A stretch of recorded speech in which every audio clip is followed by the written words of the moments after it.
نقرأها كثيرا وعلى الأقل 17 مرات في اليوم وعلينا أن نفكر في معانيها وعلينا أن لا نجعل هذه السورة أو هذه القراءة يعني مثل قراءة automatique. Donc, Surat al-Fatiha, c'est la sourate la plus importante du Coran. On avait expliqué ça la semaine dernière. Surat al-Fatiha, parmi les choses qui montrent son importance, c'est qu'Allah subhanahu wa ta'ala, il a fait en sorte que cette sourate, le musulman la lit au minimum 17 fois par jour. Les 5 prières, donc il y a 17 raka'at, donc au minimum, comme on est obligé de réciter Surat al-Fatiha dans chaque raka'at, le musulman minimum, on ne parle pas de Salat al-Witr, on ne parle pas des prières surrogatoires, le musulman, il lit cette sourate-là au minimum 17 fois par jour. Et ma'al asaf, donc malheureusement, lorsqu'on lit beaucoup une chose, ça peut devenir automatique. C'est-à-dire qu'on rentre dans notre prière, Bismillahirrahmanirrahim, Alhamdulillahi Rabbil Alamin, Ar-Rahmanir-Rahim, on lit rapidement, mais sans comprendre et sans prendre le temps de comprendre ce que l'on lit. Et il est là le problème. Premièrement, parce que certains d'entre nous, ils n'ont pas pris le temps d'ouvrir un tafsir, de comprendre l'essence de Surat al-Fatiha. Et deuxièmement, d'autres, ils ont pris le temps de comprendre Surat al-Fatiha, mais ils ne renouvellent pas cette intention de méditation de Surat al-Fatiha.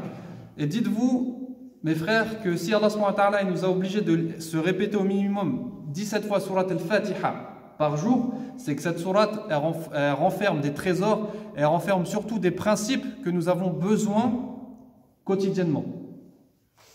Et ça c'est très important. Allah subhanahu wa ta'ala, il n'a pas mis cette sourate comme ça. Tu la répètes 17 fois par jour, il faut se poser la question pourquoi. Parce que Surat al-Fatiha, wa sanara hada inshallah, fiha ma'ani kathira yahtajuha al-muslim fi hayatihi al-yawmiyya. Dans Surat al-Fatiha, il y a des sens très importants que le musulman ne doit pas oublier. Al-shaytan ya'mal wa al-shaytan yani yunsi al-insan.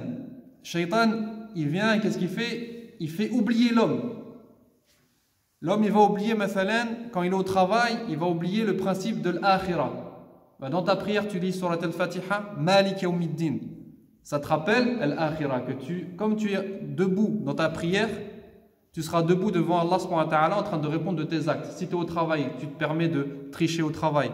Si tu fais des loisirs et que ce sont des loisirs qui te font faire des péchés, par exemple. Al-Muhim, dans n'importe quel contexte dans lequel on est, on doit prier et cette prière doit nous rappeler certains concepts de notre vie dont on a besoin. Et c'est l'un des buts de Surat al-Fatiha. Idhan, al-ayat al-ula, le premier verset, wa kulluna na'rifuha alhamdulillahi rabbil alamin. Donc le premier verset qui, dans le sens des versets, parce qu'il est très dur de traduire ce ma'ani al-hamd, donc toute la louange ou toutes les louanges reviennent à Allah subhanahu wa ta'ala. إذن هذه السيرة هذه الجملة بها يعلمنا الله كيف نحمد الله وكيف نشكره. Donc par cette phrase par laquelle Allah subhanahu wa ta'ala commence le Coran, comme on avait parlé la semaine dernière de la basmala, est-ce que c'est le premier verset de Surat al-Fatiha ou non? On avait dit que qala al-rajih wallahu a'lam, c'est que le premier verset de Surat al-Fatiha c'est Alhamdulillahi Rabbil Alamin. Donc Allah subhanahu wa ta'ala il débute le livre, le Coran, par ce verset Alhamdulillahi Rabbil Alamin. Et par ce verset Allah subhanahu wa ta'ala il nous enseigne comment lui rendre ou faire les louanges à Allah subhanahu wa ta'ala. Le musulman, lorsqu'il réfléchit, il s'aperçoit qu'Allah subhanahu wa ta'ala l'a comblé de bienfaits. Le premier bienfait, c'est qu'Allah subhanahu wa ta'ala l'a créé, il lui a donné la vie. Donc la première chose que le musulman va chercher à faire, c'est de remercier Allah subhanahu wa ta'ala, de lui être reconnaissant. Et Allah subhanahu wa ta'ala, il nous apprend directement, ne cherchez pas plus loin. Vous voulez me remercier? Bilhamd. Qul alhamdulillahi rabbil alamin. Donc Allah subhanahu wa ta'ala, on lui fait les louanges et toutes les louanges lui appartiennent à lui. Idan alhamd huwa al-thana ala Allah. Alhamd, c'est lorsqu'on fait les éloges à Allah subhanahu wa ta'ala. Plus que les louanges, donc c'est les éloges à Allah subhanahu wa ta'ala. Et pourquoi on lui fait les éloges? Pourquoi on lui fait les louanges? Parce que huwa rabbul alamin, parce que c'est le Seigneur des univers. Wa huwa al-kamil fi dhatihi wa fi asma'ihi wa sifatihi wa af'alihi. Et c'est le parfait dans son essence, dans ses noms, ses attributs et ses actes. لذلك نحمده سبحانه وتعالى. Donc Allah subhanahu wa ta'ala, c'est le parfait. C'est pour ça qu'on lui fait les louanges. Et le musulman, lorsqu'il entre dans sa prière ou lorsqu'il récite Surat al-Fatiha, il doit prendre conscience de tout ça. Alhamdulillah. Alhamdulillahi rabbil alamin. Alhamdulillah ala ni'amihi al-kathira. Donc prendre conscience et de réfléchir à tous les bienfaits qu'Allah subhanahu wa ta'ala il lui a attribués et de prendre conscience là, je remercie Allah subhanahu wa ta'ala. C'est pas simplement dire Alhamdulillah avec la langue, mais le cœur il ressent rien. Non, Alhamdulillah, le dire avec vraiment une reconnaissance au Allah subhanahu wa ta'ala, toutes les louanges t'appartiennent. Parce que tout le bien que nous vivons vient d'Allah subhanahu wa ta'ala. Wa fi kulli shay khayr. Et dans toute chose, il y a un bien. Je parlais avec un frère justement juste avant de venir ici et il m'a dit, c'est un frère qui est beaucoup éprouvé, mashallah, et il m'a dit, Wallahi fil ibtila'at ni'am kathira wa tahtaj ila alhamd. Donc je parlais avec un frère juste avant de venir, un frère qui a vécu différentes épreuves, et il me disait justement que dans les épreuves, on doit faire les éloges à Allah subhanahu wa ta'ala, parce que par les épreuves, Allah subhanahu wa ta'ala, il nous éduque, et par les épreuves, Allah subhanahu wa ta'ala, il nous fait grandir. Donc, alhamdulillah ala kulli hal, comme on dit, donc les louanges sont attribuées à Allah dans toutes les situations. Dans la joie, dans la tristesse, dans la maladie, dans la santé, dans la pauvreté, dans la richesse, etc. Alhamdulillah ala kulli hal. Alhamdulillah rabbil alamin.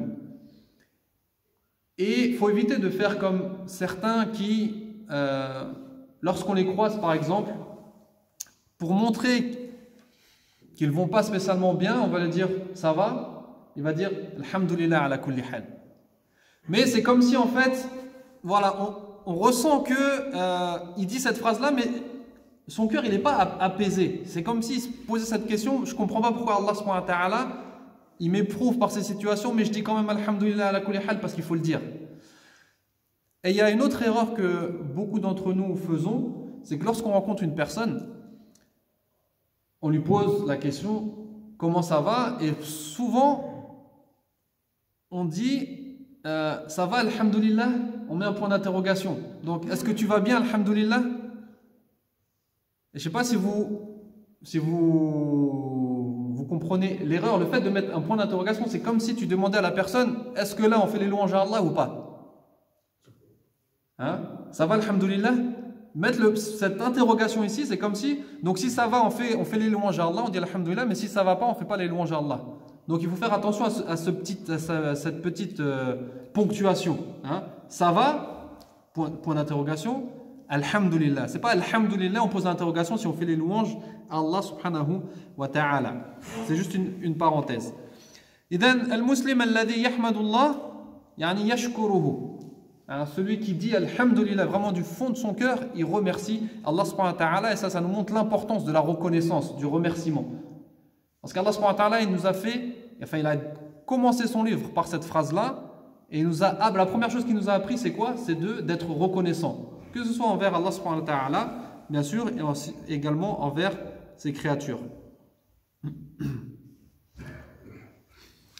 وكما تعلمون كذلك ليس فقط الإنسان يؤمر بالحمد. Donc c'est pas simplement l'homme qui est ordonné de faire les louanges à Allah subhanahu wa ta'ala, mais toutes les créatures font les louanges à Allah subhanahu wa ta'ala, parce qu'il nous dit dans son livre تسبح له السماوات السبع والأرض ومن فيهن وإن من شيء إلا يسبح بحمده ولكن لا تفقهون تصبيحهم إنه كان حليما غفورا. Donc Allah subhanahu wa ta'ala nous dit, les sept cieux et la terre et ceux qui s'y trouvent célèbrent la gloire d'Allah subhanahu wa ta'ala. Et il n'existe rien qui ne célèbre sa gloire et ses louanges. Mais vous ne comprenez pas leur façon de le glorifier. Donc toutes les créatures, elles ont une façon de glorifier Allah subhanahu wa ta'ala. Les animaux, même les oiseaux par exemple, ils ont une façon de faire. Les plantes, elles ont une façon de faire. Mais on ne comprend pas comment elles glorifient Allah subhanahu wa ta'ala. والنبي صلى الله عليه وسلم هو القدوة الحسنة. Et le prophète صلى الله عليه وسلم, c'est notre exemple, c'est le meilleur exemple et c'est celui qui a le plus mis en pratique le Coran. Les savants, ils nous disent que al-wahy يعني يتكون من شيئين من القرآن والسنة. Donc la révélation, al-wahy, elle se compose de deux choses, le Coran et la sunna. Et les savants ils nous disent que le Coran, c'est la théorie, c'est les règles, c'est les ordres, c'est des explications. Et que si on veut voir la pratique, donc, on se tourne vers la sunna du prophète sallallahu alayhi wa sallam, parce que personne n'a mis plus en pratique le Coran que le prophète sallallahu alayhi wa sallam. Et le prophète sallallahu alayhi wa sallam, il était toujours dans al-hamd. Le prophète sallallahu alayhi wa sallam, il commençait ses journées bil-hamd.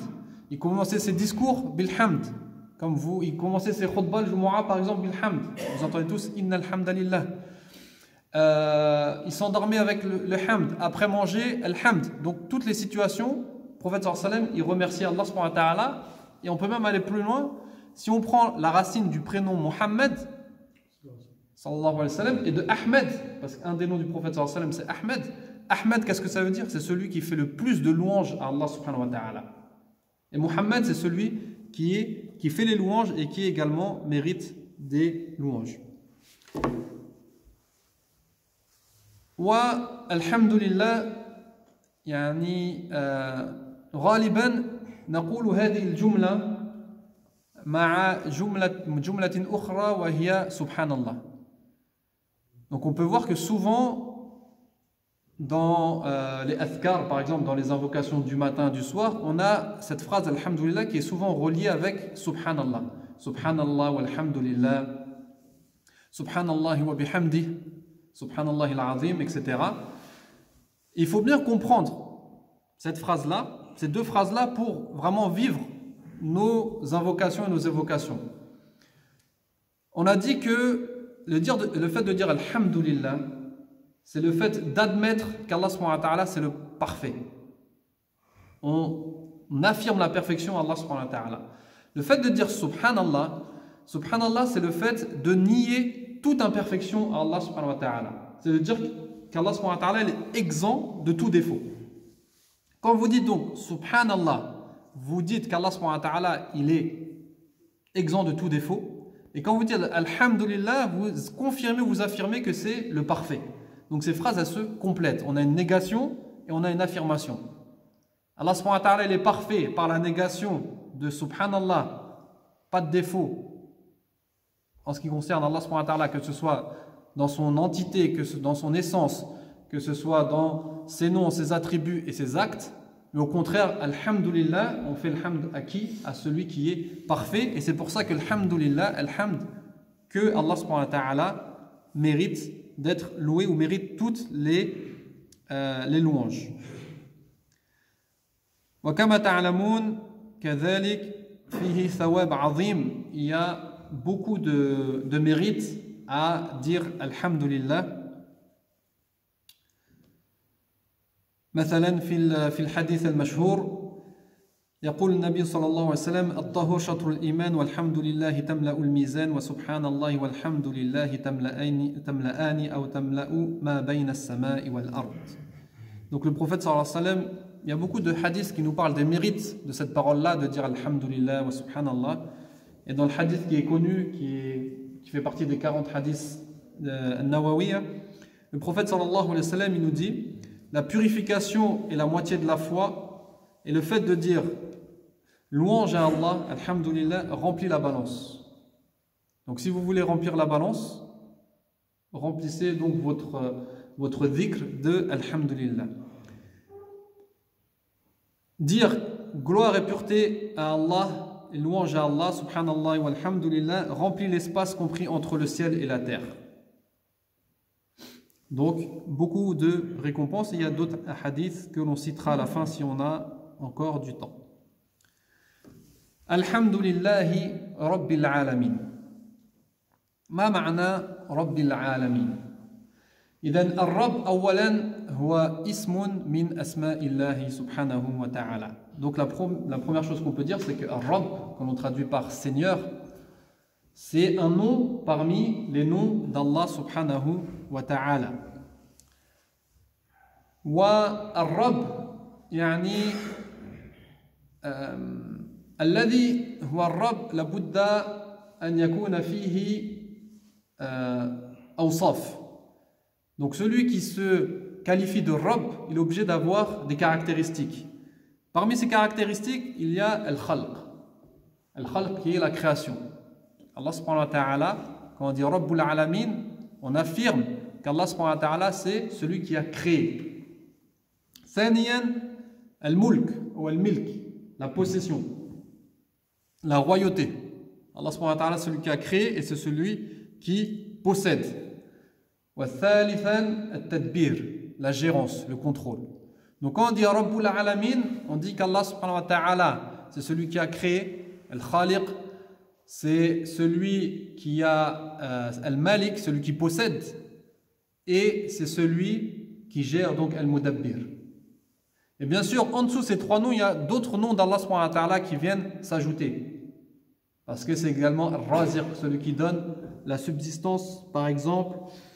C'est celui qui protège, c'est celui qui éduque. C'est encore beaucoup de noms qui sont compris sous le nom de Rabbul Alamin. Wa ar-Rabb wahid. Donc le Seigneur, Allah subhanahu wa ta'ala, il est l'unique. Allah subhanahu wa ta'ala, c'est le seul qui a créé. C'est le seul qui possède et c'est le seul qui gère ce monde. Et donc ça fait référence à ce qu'on appelle Al-Tawhid al-Rububiyyah, l'unicité dans la seigneurie. Celui qui affirme qu'Allah subhanahu wa ta'ala est le Seigneur de l'univers, il affirme qu'Allah subhanahu wa ta'ala est le seul à posséder donc ces qualités de création, de gérance et de possession. Et celui qui affirme qu'Allah subhanahu wa ta'ala est l'unique dans Ar-Rububiyyah, en fait, Ar-Rububiyyah, qu'est-ce que c'est Tawhid Ar-Rububiyyah, pour faire simple, c'est le fait de rendre Allah subhanahu wa ta'ala unique dans ses actes à lui.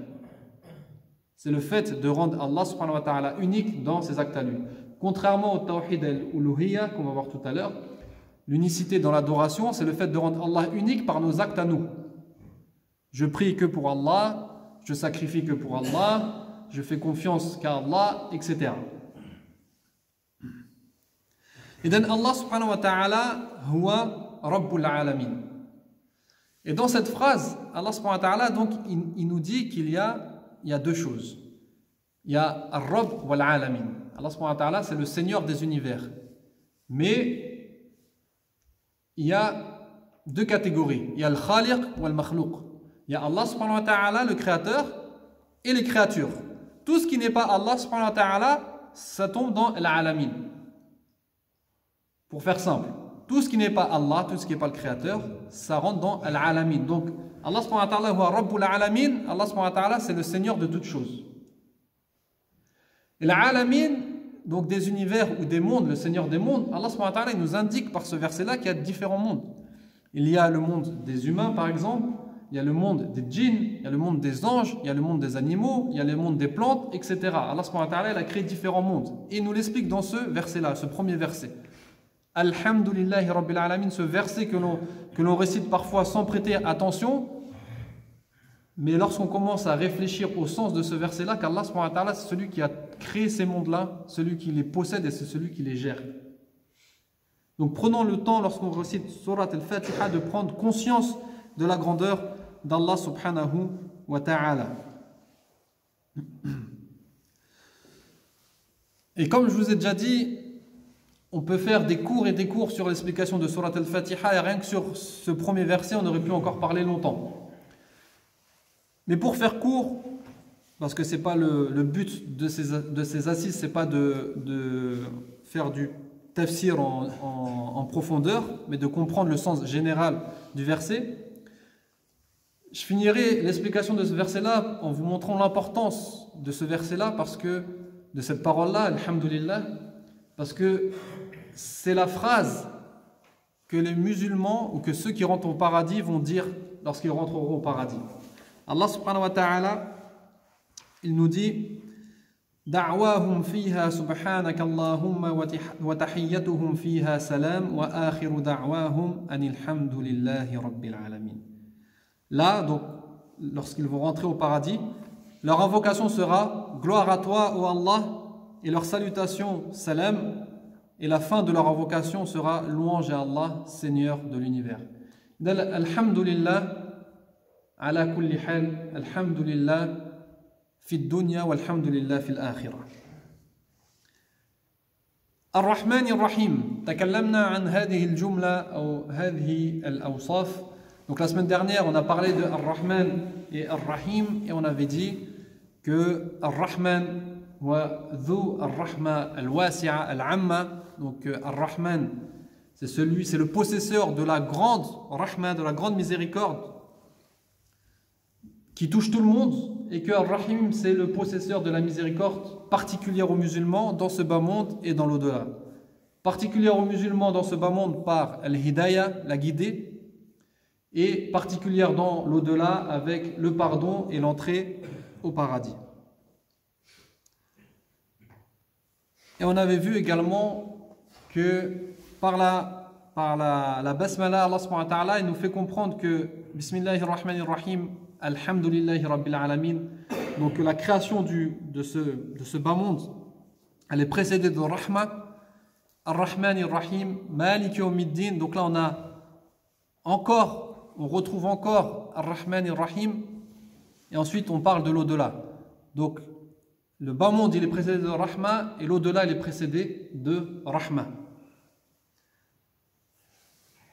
وهذا نراه في الحديث التالي عن أبي هريرة عن النبي صلى الله عليه وسلم قال إن لله 100 رحمة أنزل منها رحمة واحدة بين الجن والإنس والبهائم والهوام فبها يتعاطفون وبها يتراحمون وبها تعطف الوحش على ولدها وأخر الله 99 رحمة يرحم بها عباده يوم القيامة. Donc ce hadith rapporté par l'imam Muslim qui est subhanallah, qui est énorme, et on doit réfléchir au sens de ce hadith-là, dans lequel le prophète sallallahu alayhi wa sallam il nous dit Allah subhanahu wa ta'ala il possède 100 miséricordes.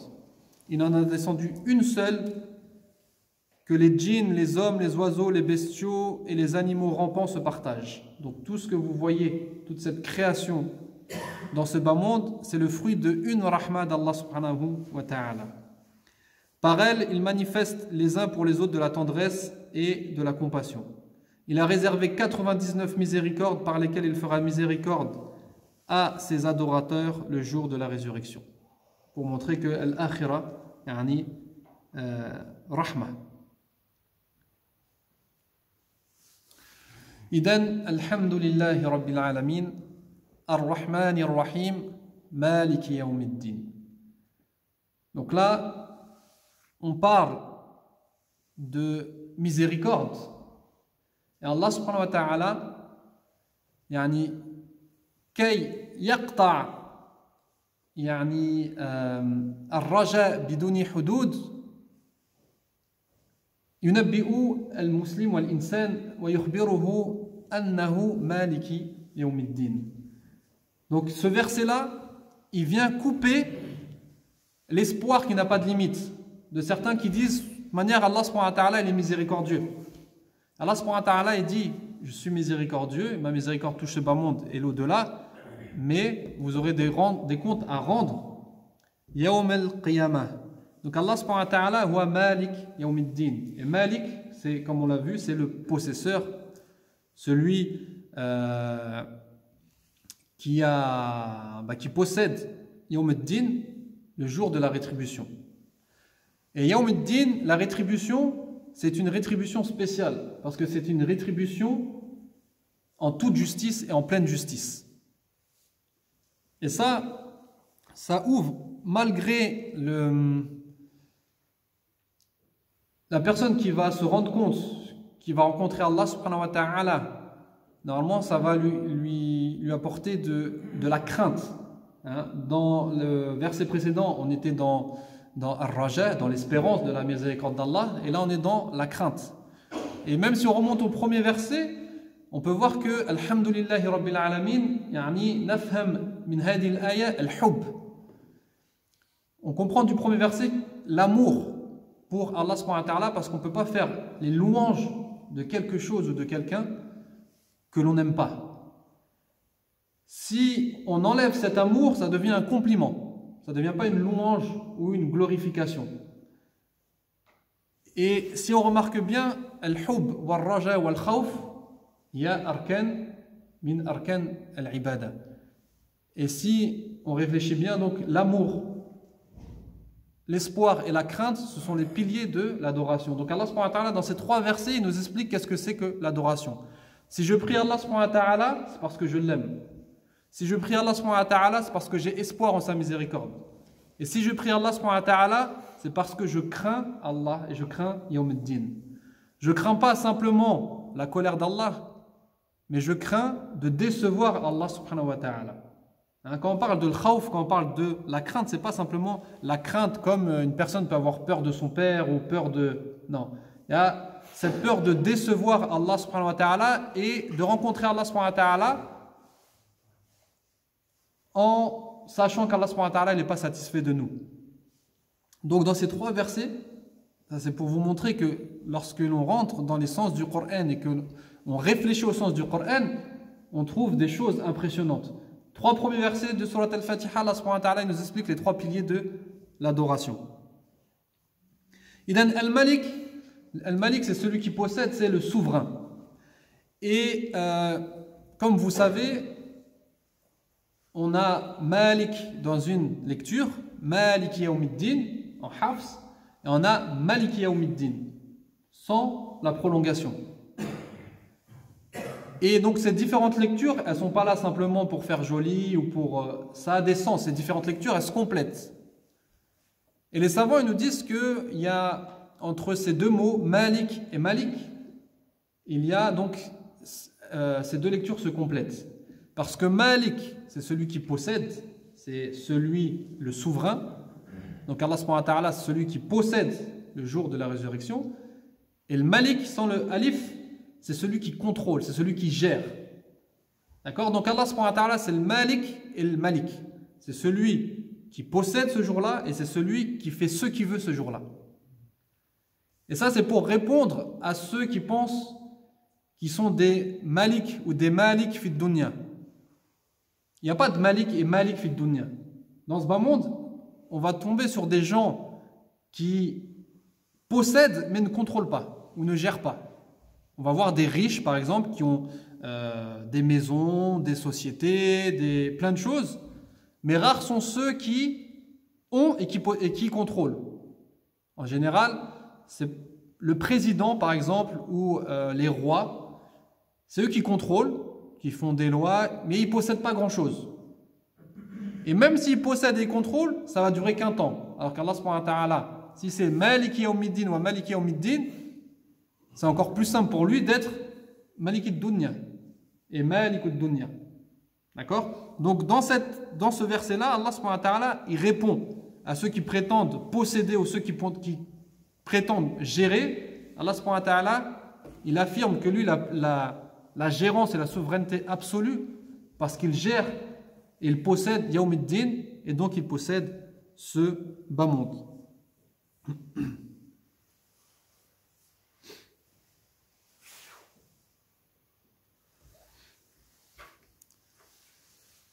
والمسلم الذي يقرأ سورة الفاتحة ويقرأ هذه الآية دائما يتذكر هذا الموقف الذي سيسأل فيه يوم القيامة. Donc le musulman à chaque fois qu'il prie, qui récite ce verset-là, donc il doit se rappeler le jour où il sera questionné devant Allah subhanahu wa ta'ala sur ses actes. Comme on est debout en train de dire Maliki yawmiddin, un jour on sera debout pour répondre de nos actes. Et ça, il ne faut pas l'oublier. Il faut pas l'oublier. وكذلك المسلم الذي يقول مالك يوم الدين يعني هذا يدخل في الإيمان باليوم الآخر. Donc celui qui affirme qu'Allah subhanahu wa ta'ala c'est le souverain et le maître du jour de la résurrection, il affirme sa foi en ce qu'on appelle al-akhirah, dans l'au-delà. Et l'au-delà, c'est tout ce qui concerne la mort jusqu'à l'entrée au paradis ou en enfer. Donc tout ce qui se passe depuis que l'âme sort du corps de la personne jusqu'à sa destination finale, l'entrée au paradis ou l'entrée en enfer. Châtiment de la tombe ou délice de la tombe, les questions des anges, la résurrection, as-sirat, la balance, le fait que les livres ils soient distribués à chacun, de répondre de nos actes devant Allah subhanahu wa ta'ala, etc., etc. Donc dans ce verset-là, on a également la croyance en tout ce qui se passe à Yawm al-Qiyamah, au fil akhirah. Et c'est pour ça que je vous ai dit la semaine dernière, si vous vous souvenez, je vous ai dit, chaque verset du Coran, on peut le ramener à un verset de Surat al-Fatiha. Tous les versets du Coran qui parlent de cette période-là de l'Akhirah, on peut le mettre sous le verset de Maliki Yawmiddin. Tous les versets qui parlent de Hub ou de Raja ou de Al-Ibada, on peut les mettre sous les différents piliers de Al-Ibada. On peut les mettre aussi également sous les piliers de Iyyaka na'budu, comme on va voir. Donc il faut vraiment prendre le temps de lire Surat al-Fatiha et de lire des explications de Surat al-Fatiha et différentes explications. Parce que chaque explication va amener en fait une vision différente et va attaquer la sourate d'un côté différent. Il y en a qui vont faire du tafsir par exemple au niveau de la langue arabe, les secrets de la langue arabe. Il y en a d'autres qui vont faire du tafsir en fonction du fiqh, par exemple, ils vont en retirer les ahkam de fiqh. D'autres, ils vont voir d'autres points de vue. Et lorsque vous lisez beaucoup, eh ben ça va vous ouvrir en fait différents secrets de Surat al-Fatiha et notamment différents secrets du Coran. Il reste combien de temps? Une bonne demi-heure, ok. Et comme il y a beaucoup de choses, j'essaie de voir. ثم يقول الله تعالى إياك نعبد وإياك نستعين. Allah subhanahu wa ta'ala il nous dit donc toi seul nous adorons et toi seul nous implorons le secours. فلنعلم أن هذه الآية هي الآية أهم الآية في السورة. Donc ce verset c'est le verset le plus important de la sourate. Il se trouve au milieu de la sourate. Les trois premiers versets, ils concernent le haqq, le droit d'Allah subhanahu wa ta'ala. Ensuite, les trois derniers versets, ils concernent le droit du musulman. Et au milieu, il y a ce verset-là, Iyyaka na'budu wa iyyaka nasta'in, il y a une partie qui concerne le droit d'Allah et une autre partie qui concerne le droit du serviteur. Et ce verset-là, il a une suite logique avec le verset précédent, parce que celui qui reconnaît qu'Allah subhanahu wa ta'ala c'est le Seigneur, celui qui reconnaît qu'Allah subhanahu wa ta'ala c'est le souverain de ce bas monde et de l'au-delà, obligatoirement, c'est lui qui va adorer et c'est lui qui va demander le secours ou demander de l'aide. On demande de l'aide à qui en général? Au plus fort, à celui qui possède, à celui qui gère. Allah subhanahu wa ta'ala huwa alladhi yudabbir wa yamlik ad-dunya wal-akhirah. Et dans ce verset-là, on va parler de Tawhid al-Uluhiyya, on va parler d'unicité dans l'adoration. Et là, ceux qui connaissent la langue arabe, ils vont comprendre comment Allah subhanahu wa ta'ala il a exprimé cette unicité. En langue arabe, comme on l'a vu la semaine dernière avec l'explication de la basmala, on commence normalement par le verbe. Hein? Et donc, il aurait été, pour un arabe normal, on aurait dit na'buduka. Hein? On t'adore toi. Verbe, ensuite le COD qui vient, maf'ulun bihi. Allah subhanahu wa ta'ala qaddama al-maf'ulun bihi ala al-fi'l. Allah subhanahu wa ta'ala il a inversé, il a commencé sa phrase par le complément d'objet direct. C'est toi que nous adorons. Parce que si on dit na'buduka, on t'adore toi, ça n'empêche pas qu'on peut adorer quelque chose d'autre. Je t'adore toi, mais foulen ou tel statut ou etc. Alors qu'en disant iyyaka na'budu, c'est toi que j'adore ou c'est toi que nous adorons, on ferme la porte. Ce qu'on appelle en arabe al-hasr. Al-hasr, c'est la délimitation. Je n'adore que toi. Et là, je ferme la porte à toute autre chose. Iyyaka na'budu wa iyyaka nasta'in, et on a la même chose avec wa iyyaka nasta'in, et c'est à toi seul que nous demandons, que nous implorons l'aide. Wa al-isti'ana ibadatun min al-ibadat. Le fait d'implorer l'aide d'Allah, c'est une adoration. Et Allah subhanahu wa ta'ala, il aurait pu dire iyyaka na'budu wa iyyaka nusalli mathalan. C'est toi que nous adorons et c'est toi que nous prions. Mais Allah subhanahu wa ta'ala, il a choisi wa iyyaka nasta'in, et c'est à toi que nous implorons l'aide. Les savants, ils nous disent que al-isti'ana, c'est une adoration khassa, c'est une adoration particulière. Et si Allah, il l'a cité à la place d'autres adorations, c'est pour nous montrer que la nastati'a an na'bud Allah illa bi'aunihi. Donc on ne peut pas adorer Allah subhanahu wa ta'ala sans son aide.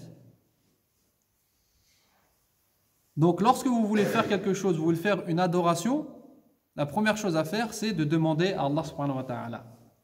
Et ce verset-là, il est très important fi hayatina al-yawmiyya, dans notre vie quotidienne, il est très, très important parce que le musulman, à chaque fois qu'il va entreprendre quelque chose, il doit chercher l'aide auprès d'Allah subhanahu wa ta'ala. Yasta'in billah. Iyyaka na'budu wa iyyaka nasta'in. Donc c'est toi seul que nous adorons. Et l'adoration, c'est كما قال شيخ الإسلام ابن تيمية رحمه الله العبادة اسم جامع لكل ما يحبه الله ويرضى من الأقوال والأفعال مع كمال الحب والخضوع. Donc l'adoration, comme nous dit Cheikh l'Islam ibn Taymiyyah, il nous dit c'est un nom englobant toutes les actions et les paroles qu'Allah aime et agrée, qu'elles soient apparentes ou cachées. L'adoration, c'est un nom général englobant toutes les actions et les paroles qu'Allah subhanahu wa ta'ala aime et agrée, qu'elles soient apparentes ou cachées. Donc dedans rentre la croyance dans les adorations cachées, la croyance ou toutes les adorations du cœur, l'amour, la crainte, l'espoir, la confiance en Allah, et les adorations apparentes comme la prière, comme le zakat, le hajj, etc.